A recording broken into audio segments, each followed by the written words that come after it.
တိတ်ပြီးလှနေတယ်လို့အထင်ကြီးနေတဲ့မိန်းမတွေနော်အတိုက်ခံရတယ်နော်ဒီဘိုက်ကြီးတဲ့လို့ထင်မအောင်လို့အတိုက်ခံရတဲ့နော်အတိုက်လေးကိုအကြောင်းကိုဒီမှာရှင်းပြပေးမှာဖြစ်ပါတယ်နော်ဒီကတော့အရန်ကိုနော်ကိုလှတယ်လို့အထင်ကြီးနေတဲ့လူတွေကိုနော်မနာလို့တငယ်ချင်းကလောက်တာမျိုးတွေနော်ကိုမ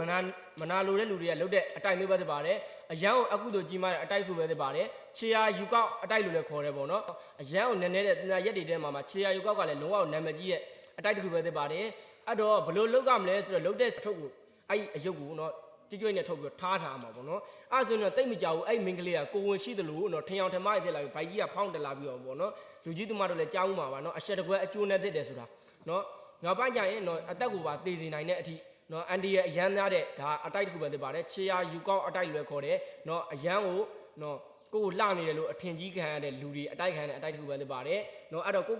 နော်လှတယ်ဆိုပြီးမန်နေတက်ပြီးတော့မဝင်ကြွားကြပါနဲ့နော်ဒါဘူးတရရဖို့အောင်ပြောပေးနေမှဖြစ်ပါတယ်နော်ဒီတင်ညာကလိုက်ပြီးတော့လုံးလို့မရပါဘူးတောင်းတောင်ဆရာလည်းလုံးလို့မရဘူးဒီတင်ညာကမှတူဝက်ထားတာတွေအများကြီးပဲရှိပါသေးတယ်အဲ့တော့ဘူးတရရဖို့အနေနဲ့သာကြည့်ကြပါအားလုံးကျေးဇူးတင်ပါတယ်